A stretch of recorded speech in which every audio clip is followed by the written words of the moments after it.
चलिए, hello student, आ जाइए जल्दी जल्दी, यहाँ पर क्लास शुरू होने वाली है आप लोग को। हाँ, दिख रहा होगा फोटो।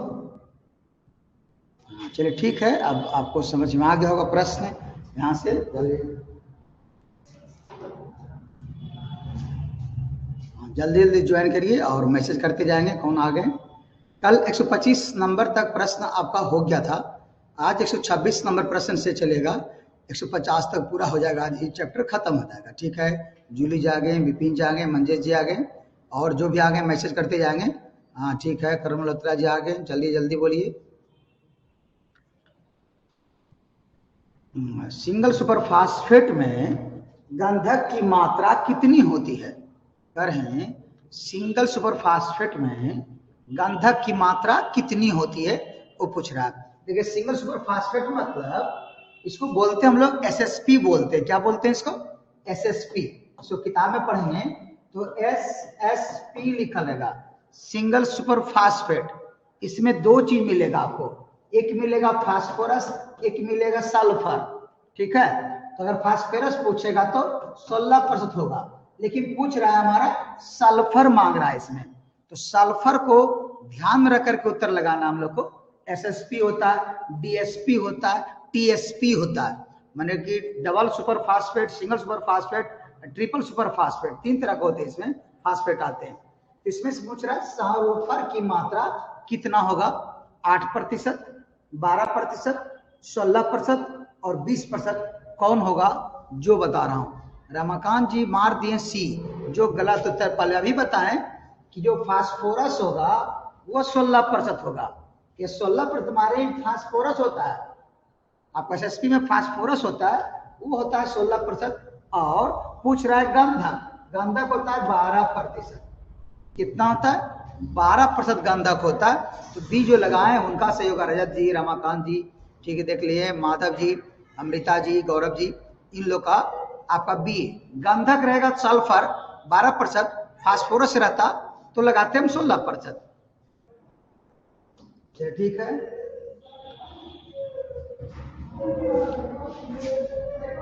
चलिए आगे बढ़ते हैं। यहाँ पर देख लेते हैं, प्रश्न दिख रहा होगा। कर रहा है यहाँ से प्रश्न में 27 में, फसल में किनके उपयोग से, फसल में किनके उपयोग से रोग प्रतिरोधी क्षमता को बढ़ाया जा सकता है? फसल में किसके उपयोग से रोग प्रतिरोधी क्षमता को बढ़ाया जा सकता है? ठीक है, ऐसा आपको जानना है। नाइट्रोजन माने नाइट्रोजन हुआ, फास्फोरस हो गया, पोटास और गंधक। रोग रोधी क्षमता माने कि disease resistance capacity, disease resistance capacity किसके कारण से बढ़ता है, ये हम लोग को जानना है। नाइट्रोजन, फास्फोरस, पोटास और सल्फर। तो डी लगा है, सल्फर से नहीं, इससे तेल बढ़ता है, इससे ऑयल परसेंटेज इंक्रीज होता है, ये गलत। ये पौधा को ग्रीन करता है, ये प्रकाश में काम आता है, प्रोटीन बनाता है। फास्फोरस से रूट डेवलपमेंट होता है, रूट डेवलपमेंट होता है। और ये हमारा होता है पोटास, जो हमारा करता है आपका रोग रोधी क्षमता बढ़ाता है। ए भी नहीं होगा और वो भी नहीं होगा, सी होगा। रोग रोधी क्षमता कौन बनाता है? पौधा को पोटास।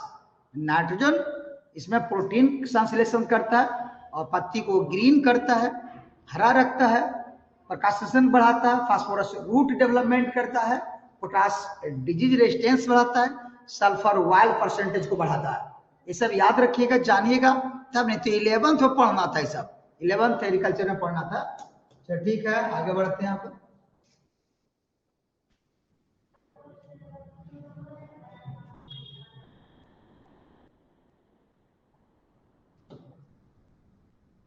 मृदा संरचना का संबंध है, मृदा संरचना का संबंध है, ये चीज देखिए आगे। नंबर 1, मृदा संरचना में सॉइल स्ट्रक्चर की बात करते हैं। सॉइल स्ट्रक्चर, सॉइल स्ट्रक्चर का संबंध है, उससे बात होता है। ठीक है, मृदा कणों के विन्यास से, कणों के आकार से, रंध्र क्षेत्र से, उपरोक्त में से कोई नहीं, किसी प्रकार से आपको बताना है मृदा स्ट्रक्चर जो बनता है वो कैसे बनता है।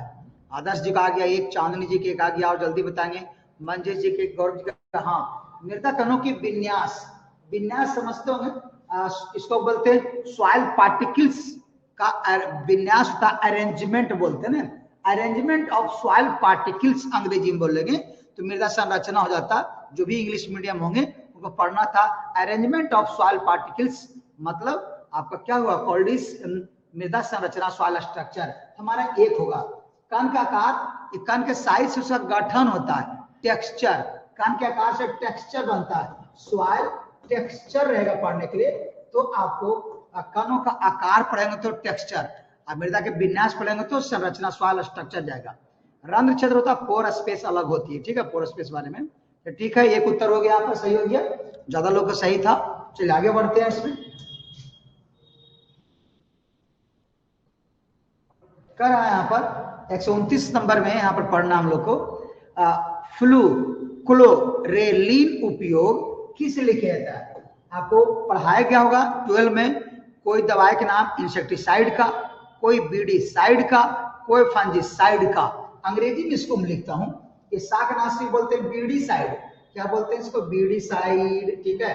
इसको बोलते हैं इंसेक्टिसाइड, इंसेक्टिसाइड इसको बोल लेंगे, ठीक है। इसको बोलते हैं फंजीसाइड, फंजीसाइड इसको बोलते हैं। इसको आपको अब बोलना है कि फ्लू क्लोरेलिन क्या है, ये तीन में से क्या है, ये तीन नहीं होगा तो फिर इसमें से कोई नहीं होगा। तो बीडीसाइड फंजीसाइड क्या होगा ये बताना आप लोग को, इसमें से क्या होगा। हाँ बता रहे हैं, कोई फंजीसाइड बता रहे हैं, कोई बी बता रहे हैं कीटनाशी बता रहे हैं, कोई सी बता रहे हैं फंजीसाइड, सब आगे पीछे बता रहे हैं। और उत्तर होगा शाकनाशी, बीडीसाइड है।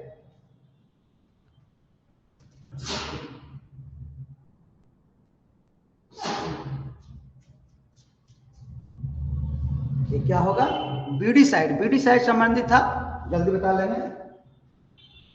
ये हमारा हो गया शाकनाशी के रूप में जानना था, ये बीडीसाइड हो गया, ठीक है।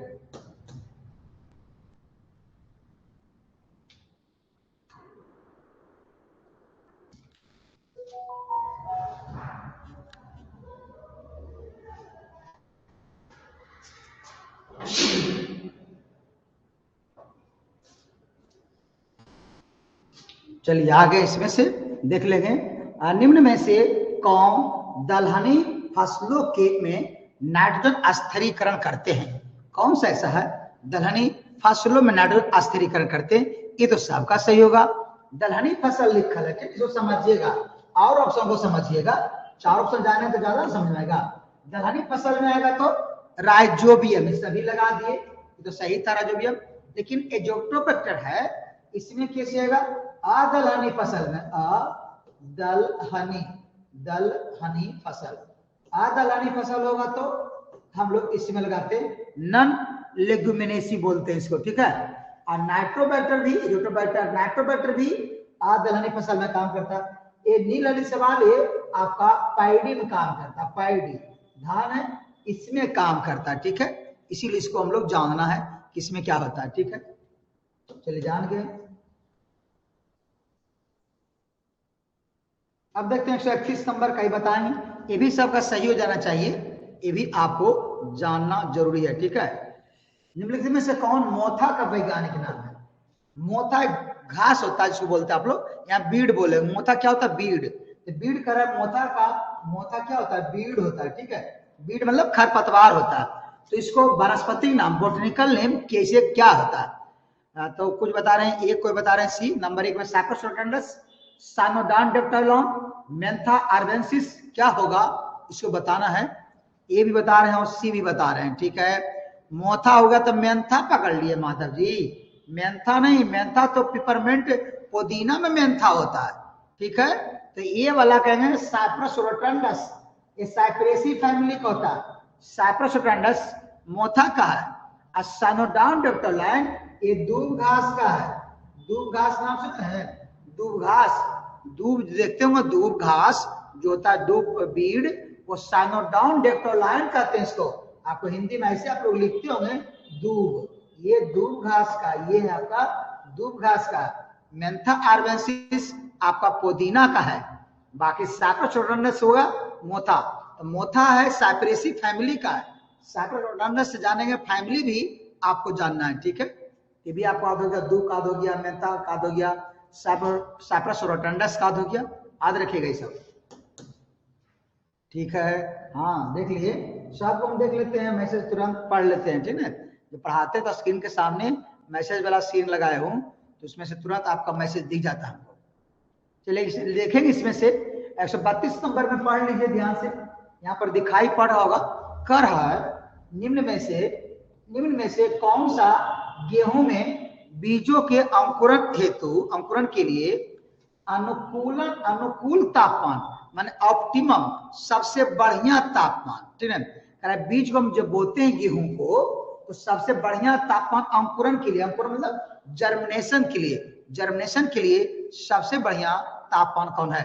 10 से 15 डिग्री सेंटीग्रेड, 15 से 20, 20 से 25, 25 से 30, उस वक्त कितना तापमान सबसे अच्छा होगा ना। हाँ, जूली जी का, नीतीश जी आ गया, मुख्यमंत्री जी भी ज्वाइन कर लिए है ना, ठीक है। पल्लवी जी, चांदनी जी, रमाकांत जी, मंजेश जी, आशीष जी, रणवीर जी, सब लोग का आ गया, सी आ गया, तो मेरा भी सी है। ये आपका 20 से 25 डिग्री सेंटीग्रेड है, जो आपको जानना था। यहाँ पर बीजों के जर्मिनेशन के लिए ऑप्टिमम टेम्परेचर होता है, ठीक है। काजल जी, सी उत्तर आ गया 20 से 25। उसमें तापमान देखिए, अक्टूबर नवंबर में सोइंग होता है, उसमें तापमान हमारा 20 से 25 के बीच में ही होता है।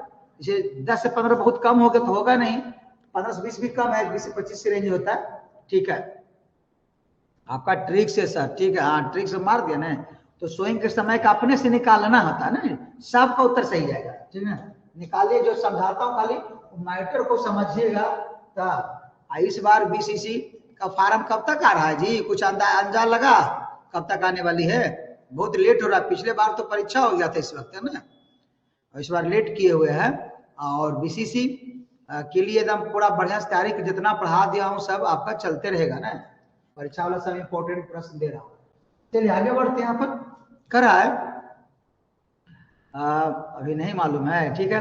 1 हेक्टेयर धान हेतु कर है, 1 हेक्टेयर धान लगाना है, पौधा तैयार करना। पौधा मतलब पौधा, नर्सरी, इसको क्या बोलते हैं हम लोग? नर्सरी तैयार करते हैं ना, नर्सरी, नर्सरी के नाम सुना है, नर्सरी तैयार करना है। पौधे तैयार करने के लिए पौधशाला, नर्सरी का क्षेत्रफल कितना होगा, माने कितना भूमि में हम नर्सरी लगाएंगे कि हमको 1 हेक्टेयर धान का रोपाई हो जाए। तो 200 वर्ग मीटर, 500 वर्ग मीटर, 1000 वर्ग मीटर, अब 20,000 वर्ग मीटर, ठीक है। आशीष जी, फर्स्ट सेमेस्टर का एग्जाम खत्म हो जाता है तभी एग्जाम फॉर्म निकलता है, ठीक है। आगे बढ़ते हैं। यहाँ पर, यहाँ देख लेंगे, यहाँ पर 500 वर्ग मीटर उत्तर आ रहा है, बी का मंजीश जी का, गौरव जी का, काजल जी का, ठीक है। 500 वर्ग मीटर, 500 वर्ग मीटर का उत्तर यहाँ पर सही है। उतना नर्सरी तैयार करेंगे, उसको उखाड़ करके फिर ट्रांसप्लांट करेंगे, आपको 1 हेक्टेयर, 1 हेक्टेयर मतलब 10,000 रहता वर्ग मीटर ना, वहां पर उतना दूर आपका सोइंग हो जाएगा उतना का। चलिए आगे बढ़ते हैं। यहाँ पर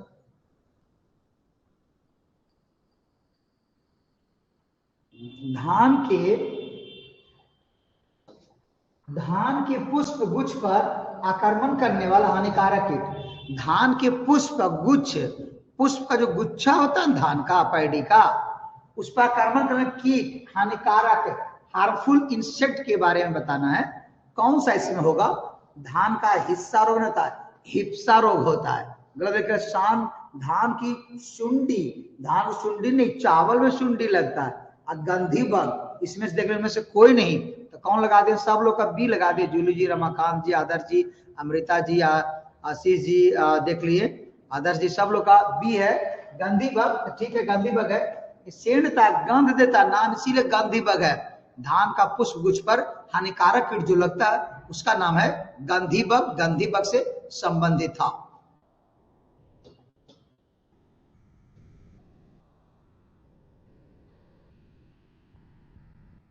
चलिए आगे बढ़ते।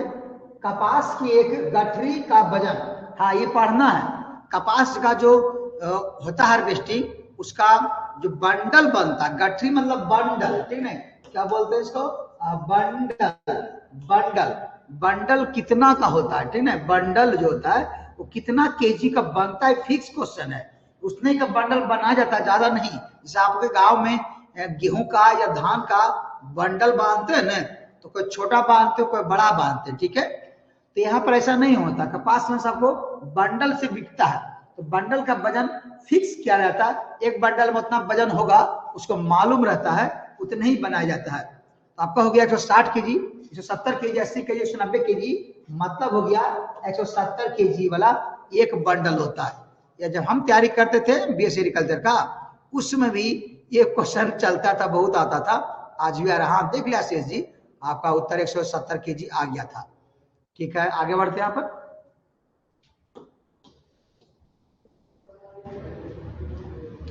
कपास में पत्ती कह रहे, कपास में पत्ती सिकुड़न का कारण क्या है? कपास पौधा होता है, खरीफ सीजन का है, और उसमें पत्ती सिकुड़ जाता है। क्या कारण है, देख लीजिए पहले, ये दोनों है कि नहीं। लौह की विषाक्तता, कॉपर की विषाक्तता। लौह का मतलब लोहा का, टॉक्सिक ऑफ फेरस, इसमें टॉक्सिक ऑफ कॉपर। ये दो खत्म के बाद आगे देखते हैं, तीसरा चौथा दिखाता हूं। यहां भी देख लीजिए, दो प्रश्न और दे रहा हूं। मैग्नीशियम की विषाक्तता और जिंक की विषाक्तता, इन 4 प्रश्न हो गया। दो उधर था, कॉपर का था, लोहा था, इधर मैग्नीज है और जिंक है। 4 हुआ। लोहा, कॉपर, मैग्नीज, जिंक में से किसकी विषाक्तता कारण से आपका कपास की पत्ती मुड़ जाती है? कुछ ना, कपास की पत्ती क्या होता है, मुड़ जाता है, सिकुड़न हो जाता है। तो आपको इसमें लगाना होगा, आपका सी लगा रहे हैं गौरव जी, हाँ गौरव जी सी लगा रहे हैं, तो मैग्नीज की विषाक्तता के कारण से होता है। ऐसा सही उत्तर था, मैग्नीज की विषाक्तता, इसी कारण से आपको लगाना है, मैग्नीज की विषाक्तता कारण सही था। ठीक है, ये 137 नंबर तो आपको अपने से आ जाएगा, बहुत इंपॉर्टेंट है, खूब परिचय आता है। सरसों के तेल में तीखे पर, उसमें सरसों तेल झाव से लगता है ना, मारता है, और वो झाग बनता है, और वो जब कढ़ाई में दीजिएगा ना, तो नाक मुंह आंख में सब घुस जाएगा उसका गैस ना। तो वो इसका कारण होता है, तीखापन लगता है थोड़ा सा। क्यों ऐसा लगता है?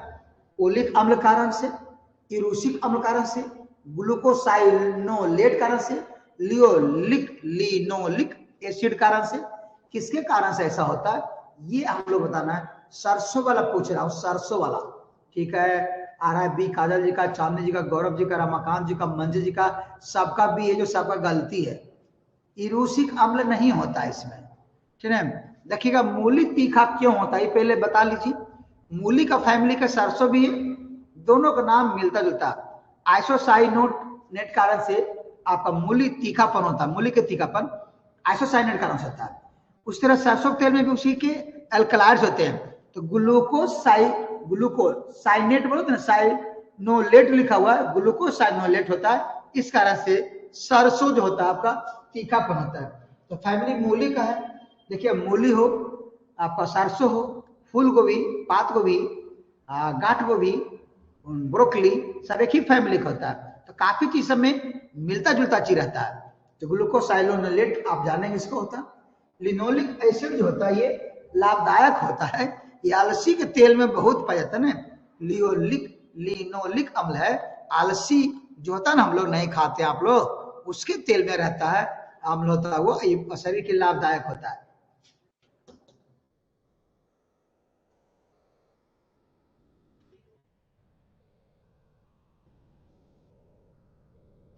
हाँ चलिए आगे बढ़ते हैं। यहाँ पर लिखल है, सोयाबीन का उद्गम स्थान क्या है? सोयाबीन का उद्गम स्थान क्या है? भारत, यूएसए, जापान और चीन। सोयाबीन का बोटनिकल नेम ग्लासिन मैक्स होता है, ग्लासिन मैक्स। ग्लासिन मैक्स का उत्पत्ति कहाँ हुआ था? उद्गम माने ओरिजिन। आपको ओरिजिन भी जब पढ़ते थे 12 एग्रीकल्चर में, तब सबका पढ़ाया गया था। हाँ लिखा रहे हैं सब, एक भारत में सोयाबीन का उद्गम स्थल भारत में नहीं है।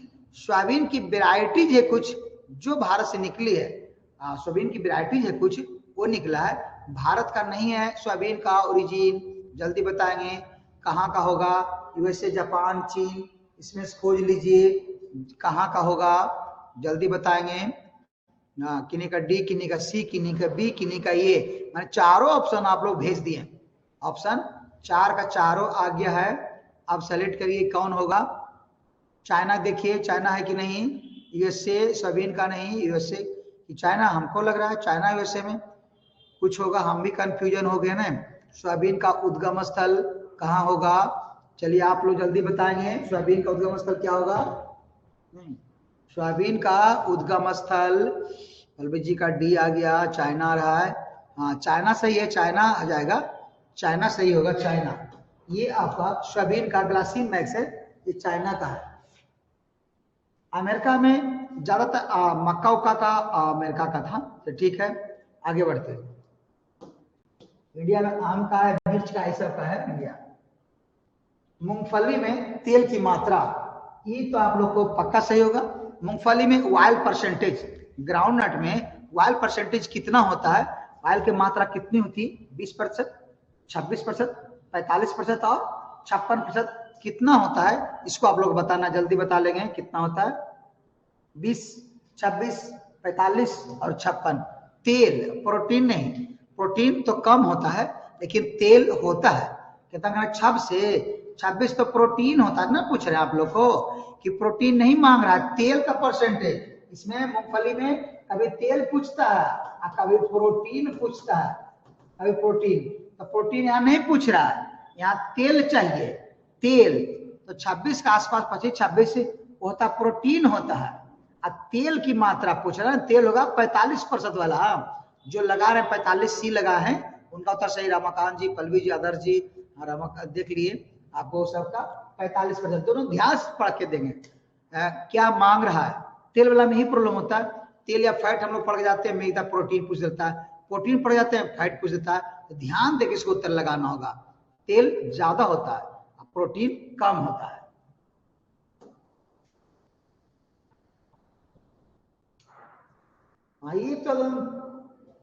ये तो पक्का सही जाएगा, इसमें गलती तो कोई चांस ही नहीं है।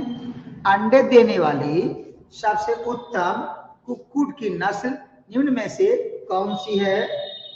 कर है अंडे देने वाली सबसे उत्तम कुक्कुट की नस्ल निम्नलिखित में से कौन सी है?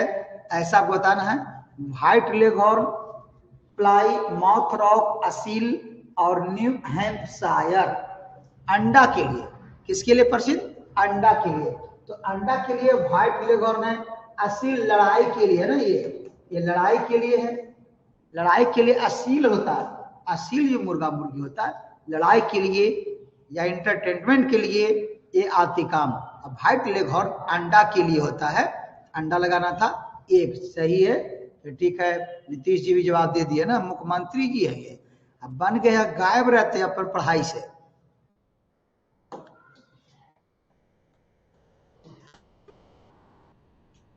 चलिए आगे बढ़ते हैं, पर आगे हम लोग प्रश्न देखिए आ गया।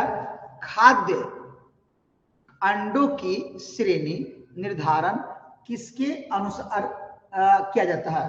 खाद्य खाने वाला खाद्य पदार्थ हो तो जैसे कि सोना निकलता है ना, सोना, सोना के लिए आपका स्टैंडर्ड सोना लेना है तो आपको उसके लिए मार्क होता नहीं, होल मार्क बोलते हैं ना, होल मार्क बोलते हैं सोना के लिए। बी IS लिखा हुआ, ISI लिखा हुआ, देखिए ISI लिखा रहेगा, धातु नाम लिखा रहेगा, खरीदे लोहा वहा खरीदेगा तो ISI मार्क लिखा रहेगा। होल मार्क सोना नाम लिखा रहता है ना, होल मार्क। BIS किसी में और होता है। और यहाँ पर हम लोग जो खाने पीने वाला कुछ भी होगा तो एक मार्क होगा। खाने पीने वाले पदार्थ में एक मार्क लिखा होता है, एक मार्क। खाने वाला पदार्थ हो, मसाला भी खरीदे खाने वाला डिब्बा में देखिएगा एक मार्क लिखा हुआ होगा, मतलब शुद्ध है, ये मत शुद्ध है। होलोग्राम मतलब शुद्ध है, होलमार्क आता है शुद्ध के लिए। ठीक है, चूजा प्राप्ति के लिए, चूजा प्राप्ति, चूजा माने कि मुर्गी के बच्चा को चूजा कहते हैं, ठीक है। चीक बोलते हैं उसी को, चिक बोलते हैं, चूजा बोलते हैं, एक ही चीज होता है। चूजा प्राप्ति के लिए मुर्गी के अंडे से माने कि अंडा पर मुर्गी जो बैठता है तो उससे बच्चा पैदा होता है, हीट से, उसी गर्मी से। उस्मायन लिखा ना, हीट देती है ना, तो कितना दिन तक हीट देती है मुर्गी तब उसमें बच्चा बन जाता है अपने से, ठीक है। ऐसा 35 दिन, 28 दिन, 21 दिन और 16 दिन कितना दिन बैठने के बाद ऐसा होता है। आदर्श जगह सी आ गया, गौरव जगह सी आ गया, तो सी मतलब 21 दिन वाला होता है। बाकी जूली जी, अमृता जी उधर का बी था, तो सी वाला सही था। 21 दिन अगर मुर्गी अंडा पर बैठेगा तो उसमें अंडा में बच्चा आ जाता है, अपने से बन जाता है ना, हीट से। अब तो मशीन आ गया है, इंक्यूबेटर मशीन होता है ना, ब्रूडर मशीन होता है, उसी में पाला जाता है और अंडा से बच्चा निकाला जाता है ना। तो सब कुछ मशीन अब आ गया, पहले ऐसा नहीं था। गांव में जो मुर्गी रहती थी वो अपने से अंडा से बच्चा बना देता था। आज भी ऐसा होता है।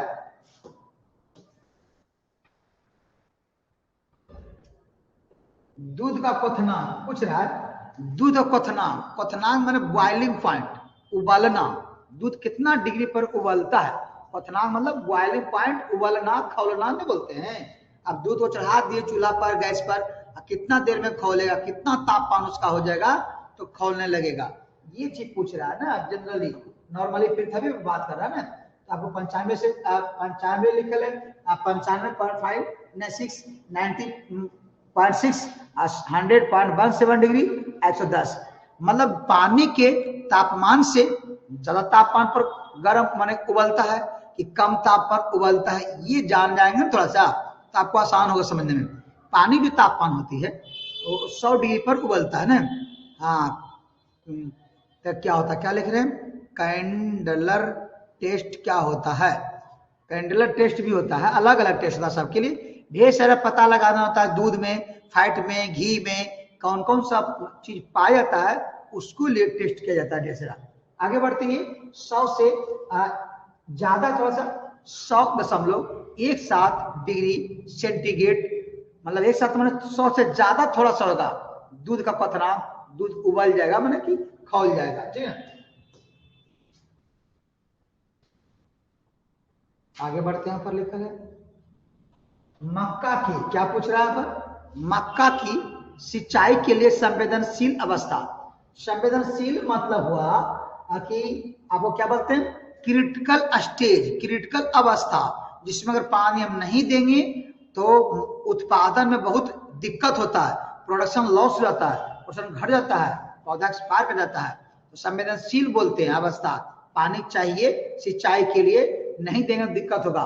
नंबर 1 सिल्किंग, मिल्किंग, टेस्लिंग, डफ अवस्था। इसको समझना, सिल्किंग मतलब होता है, सिल्की मतलब ऐसे धागा धागा निकलता है ना, मोच नहीं निकलता, देखते होंगे ये आपका बाल में, तो सिल्किंग उसको बोलते हैं। टेस्लिंग क्या होता है, ये ऊपर जाकर के ये धनवाल निकलता है ना, अलग अलग धनवाल निकलता है मक्का में, इस अवस्था को टेस्लिंग कहते हैं। क्या कहते हैं इसको, टेस्लिंग अवस्था कहते हैं, याद रखिएगा जान इसको, टेस्लिंग अवस्था है, ऊपर निकलता है मक्का ऊपर, टेस्लिंग अवस्था से बोलते हैं। मिल्किंग अवस्था, मिल्किंग है जो आपको दूध बनता है, दाना में दूध बनता है जो, तो सिंचाई के संवेदनशील अवस्था क्या होगा, ये आपको बताना है। जल्दी बता लीजिए, आप लोग जानते होंगे कौन सा उत्तर होगा। हाँ बता रहे हैं, सी भी कोई बता रहे हैं, बी भी और ए भी, ये तो तीनों बता दिए। तीनों में जरूरत है पानी, लेकिन संवेदनशील ज्यादा प्रॉब्लम करता है टेस्लिंग में। टेस्लिंग मेल, ये मेल निकलता है पौधा में, मेल वाला पार्ट है, और ये फीमेल वाला है, फीमेल। तो मेल का जो ऊपर का निकलता है ये टेस्लिंग, टेसल बोलते हैं उसको, तो उसमें पानी की आवश्यकता जरूरी चाहिए, तब वो ग्रोथ करेगा, तो सब नहीं निकलेगा, मेले पर ना सब कुछ है। मेल अगर हो गया तो फीमेल पर अब दाना बनेगा, तभी तो उसका क्रॉसिंग होगा, नहीं होगा तो नहीं। टेस्लिंग अवस्था में पानी के लिए संवेदनशील अवस्था माना जाता है सर।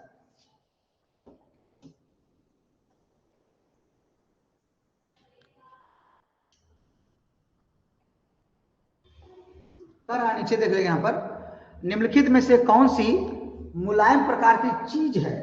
इस प्रश्न को समझ में आएगा तो पहले है मुलायम प्रकार की चीज है, इसको पढ़ना।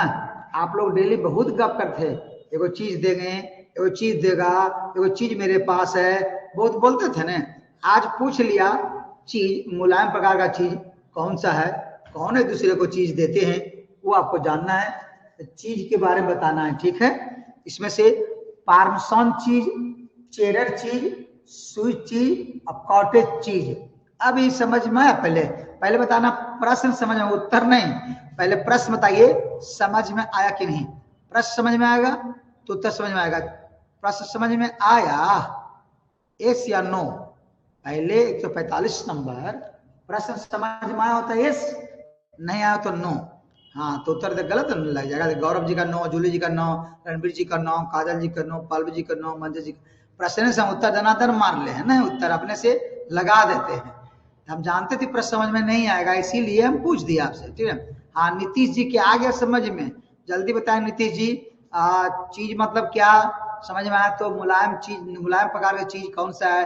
तो चीज मतलब क्या? नीतीश जी को समझ में आ गया तो बताएंगे, थोड़ा सा जल्दी बताइए इसको। चीज मतलब क्या समझ में आया? गांव में छोटा होता था, चीज चीज नहीं बोलते थे, डेली हर बार चीजें की चर्चा करता है गांव में छोटा बच्चा लोग। तो चीज बताना पहले, चीज मतलब क्या होता है? चलिए आप लोग बताइए चीज मतलब, कोई बताइए चीज मतलब, चीज मतलब क्या होता है? हम एक शब्द लिखेंगे, आपको तुरंत उत्तर समझ में आएगा। चीज मतलब होता है पनीर। चीज मतलब क्या होता है? पनीर। एनिमल से है सर, है एनिमल से पनीर होता है। पनीर आप लोग खाए हैं ना? अब पढ़ना है मुलायम प्रकार के पनीर कौन सा होता है, ठीक है। अब बताना है चीज को, चीज अंग्रेजी शब्द है, पनीर को अंग्रेजी में चीज कहा जाता है। आप लोग छोटा में चीज चीज करते थे, लेकिन समझ ही नहीं आता चीज क्या होता है, ठीक है। अब बताना है मुलायम चीज कौन है। तो आप लोग मार्केट में खरीदते होंगे ना पनीर सुधा वाला, तो मुलायम वाला कॉटेज चीज आता है, वो उसका नाम वो लिखा रहेगा, आप देखिएगा cottage cheese, cottage cheese, cottage paneer होता है। ये आपको सब मुलायम होती है, ये कॉटेज चीज वाला है। स्विस चीज ने, स्विट्जरलैंड का हुआ स्विस ने, पार्मसन चीज नहीं और बिचेड नहीं, कॉटेज चीज, डी लगा लेंगे। चीज कम से कम जानेंगे तब तो लगाएंगे उत्तर, नहीं जाने उत्तर नहीं निकलेगा।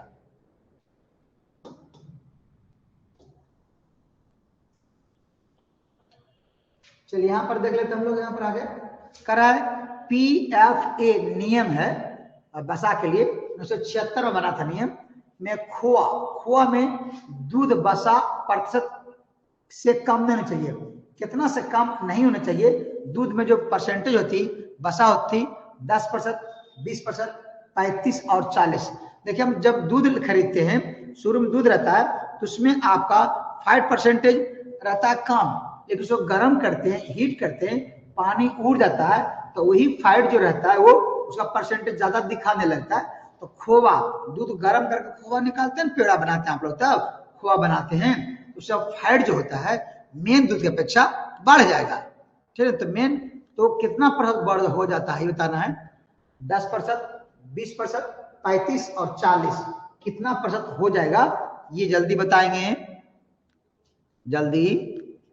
कौन होगा? 35 नहीं, सी नहीं, 20 तक रहता है, 20 से कम नहीं होनी चाहिए, से 20 से कम नहीं होती, ज्यादा होगा चलेगा।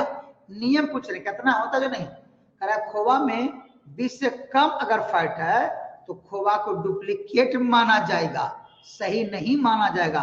देखते हो पटना में रेलवे स्टेशन पर उतरते हैं जाके जी, वहां बगल में खोवा बिकता है बहुत, वहां खोवा बिकता है तो डुप्लीकेट खोवा, तो चेक होता है उसमें फैट कितना है, 20 या 20 से ज्यादा है तो फैट कहेंगे खोवा ठीक है, उससे कम फैट वाला है उसमें गलत चीज मिला दिया, आटा मिला दिया है, आलू मिला दिया है ना, आलू पका के देता है सो मिला देता है, आटा मिला देता है, चोकर मिला देता है, तो उसमें उतना परसेंटेज फैट नहीं दिखाई देगा, तो पता चलता है। मिठाई की दुकान में भी छापा पड़ता है ये सब चेक होने के लिए, ठीक है।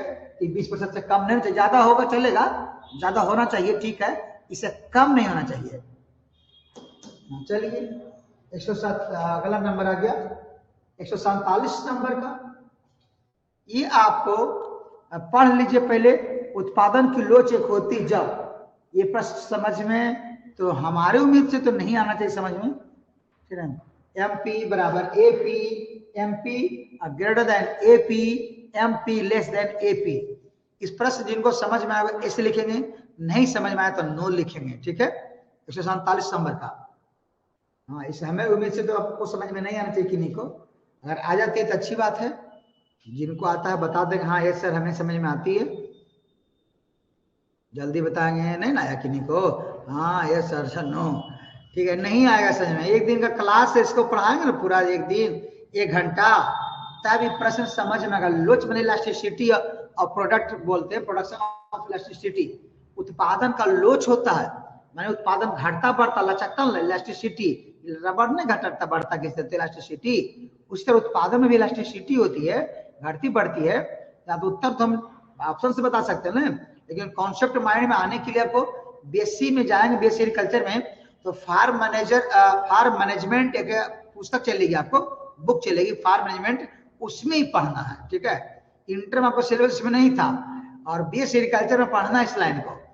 और हम समझा सकता हूँ कि हार्ड चीज नहीं मेरे लिए, लेकिन एक दिन क्लास लग जाता है तब होता है। यहाँ पर एमपी मतलब समझाता हूँ, मार्जिनल प्रोडक्शन होता है। एपी मतलब एवरेज उत्पादन होता है।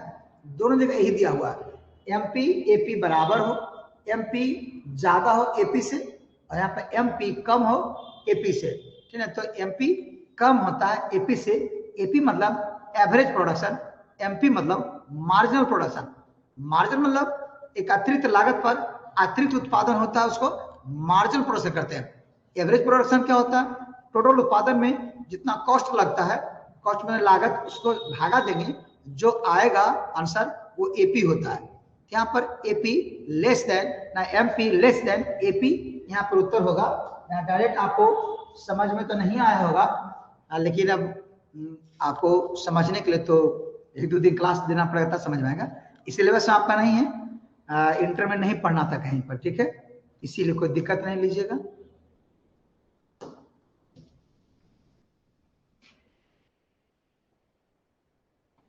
ठीक है, लिख रहे हैं जल निकासी की आवश्यकता ज्यादा महसूस होती है। माने खेत में पानी हो गया तो निकालना पड़ता है, बोलते हैं वाटर ड्रेनेज सिस्टम। ड्रेनेज हर खेत में ड्रेनेज सिस्टम, सिंचाई की पानी व्यवस्था होता है, इरिगेशन बोलते हैं। खेत में पानी ज्यादा हो गया तो पानी बाहर निकालना होता है, उसको ड्रेनेज सिस्टम कहते हैं। तो सभी खेत में ड्रेनेज सिस्टम होना चाहिए, जल निकासी व्यवस्था होना चाहिए। तो जल निकासी आवश्यकता ज्यादा कहाँ जरूरत पड़ता है, किस स्थान पर? नंबर एक, शुष्क क्षेत्र में, मैंने ड्राई एरिया में, अर्ध शुष्क में, सेमी ड्राई में, पहाड़ी हिल एरिया, नमी मौसम वाले क्षेत्र में। कहां पर पानी निकालने की खेत से आवश्यकता पड़ेगा? ज्यादा जहां पानी रहेगा वहीं निकलेगा। तो नमी वाले क्षेत्र में जहां ज्यादा पानी है तो पानी रह के क्या करेंगे, खेत को नुकसान होगा, फसल नुकसान होगा, तो पहले निकाल दीजिए ना। इसीलिए उत्तर हमारा डी होगा। ये आपको समझ में आ गया होगा सबको, कॉमन सेंस से निकालना था, ये सही था उत्तर। सब लोग देख लिए, जूली जी, रमाकांत जी, गौरव जी, चांदनी जी, काजल जी, अमृता जी, सबका डी था, ठीक है। अब आपका दो प्रश्न और रह गया, ठीक है, इसमें देखते हैं हम लोग। 149 नंबर देख लेंगे। निम्नलिखित में से कौन सी देसी कुक्कुटों का नस्ल है? नस्ल एमपी, एमपी माने मध्य प्रदेश, एमपी में पाई जाती है। कुक्कुट मतलब क्या हुआ? देसी कुक्कुट, देसी मुर्गी।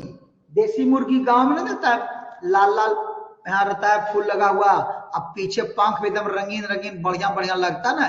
तो देसी कुक्कुट मुर्गा या मुर्गी का नस्ल एमपी में पाई जाती है, उसका क्या नाम है? नंबर एक, असील, घाघस, कड़कनाथ, चिटागोंग। इसका नाम है कड़कनाथ, सब लोग लगा दिए। कड़कनाथ को भी जीआई टैग मिला है, एमपी के कड़कनाथ को। असील बताए थे कि लड़ाई वाली मुर्गी है, ये भी परीक्षा में खूब आता है, कौन मुर्गी लड़ाई के लिए प्रसिद्ध है? असील मुर्गी। कड़कनाथ आपको देसी मुर्गी है, इसको ग्लोबल आइडेंटिफिकेशन मिला है, टैग मिला है इसको, कड़कनाथ को मुर्गी में, ठीक है। ये सही हो गया, जान गए हम लोग। गांव में रहता है कड़कनाथ मुर्गी सब जगह।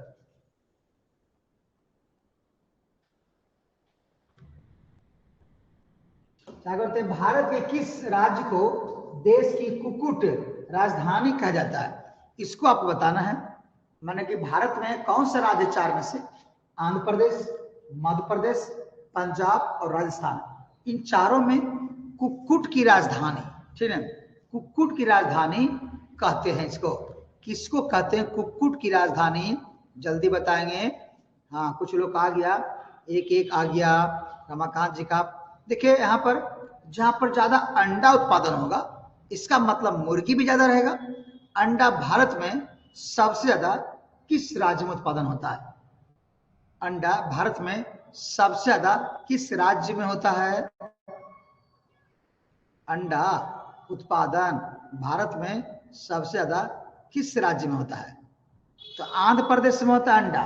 इसका मतलब मुर्गी वहां ज्यादा होगा, अंडा ला मुर्गी उतना है तो एक्स्ट्रा मुर्गा मुर्गी भी होगा बहुत। तो आंध्र प्रदेश में ही मुर्गा मुर्गी ज्यादा है, तो अंडा ज्यादा हुआ होता है, तो यहाँ भी अंडा ज्यादा होगा। हाँ अच्छा माधव जी, कल आपको फोन आ रहा था लेकिन उसमें उठाते थे तो उठता ही नहीं था, मोबाइल में बैटरी डिस्चार्ज रहता था ना, इसीलिए नहीं किए। ग्रुप नहीं दिया, लिख दीजिएगा मोबाइल पर कि कौन बैच में ऐड करना है।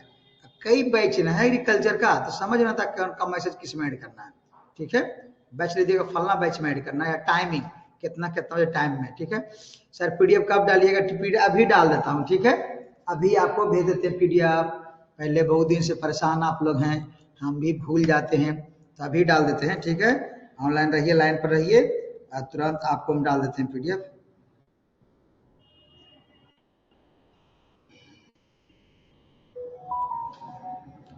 हाँ डाल देते हैं पीडीएफ, अभी डालते हैं।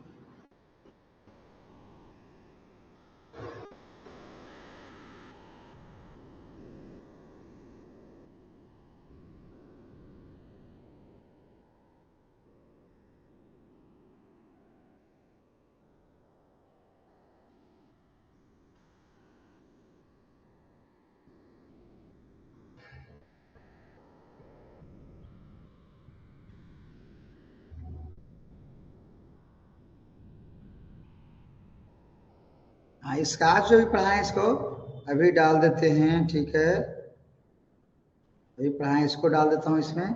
इसका तो और कुछ नहीं रह गया था ना, इसका तो चल गया था। हाँ पीडीएफ नंबर 568 तक, इसको भी ग्रुप में डाल रहा हूँ। ये कल आज वाला चला लग गया पीडीएफ। ठीक है, और बायोलॉजी ग्रुप में बायोलॉजी भी लग जाएगा, केमिस्ट्री में केमिस्ट्री लग जाएगा। ठीक है, चला गया, देख लीजिए आप लोग। हाँ आ गया, गौरव जी बोले आ गया। ठीक है, और ग्रुप में और जाएगा।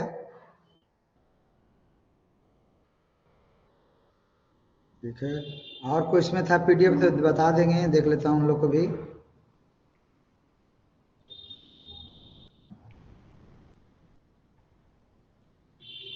चलिए ठीक है, आज के लिए क्लास खत्म करते हैं। ठीक है, और डेट 13 और 14 का भी, डेट 13 और 14 का उसे हमको नहीं याद रहता, डेट 14 13 देखते हैं कौन और पीडीएफ रह गया। जंतु जगत, मानव संरचना, विकास, एनिमल। अच्छा वो एनिमल का था ना, यूट्यूब पर वो दिए थे, एनिमल का दिए थे ना, अंग्रेजी वाला वो डाल देता हूँ ना, आप लोग को एनिमल का डाल देते हैं यूट्यूब पर।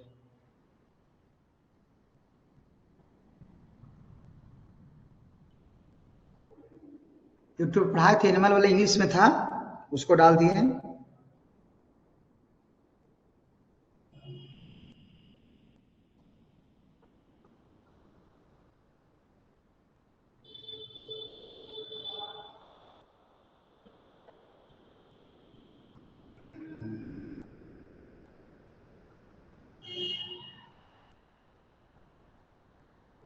अच्छा इसका पहले वाला भी डाल देते हैं, 20 वाला भी इसको डाल देते हैं। ठीक है,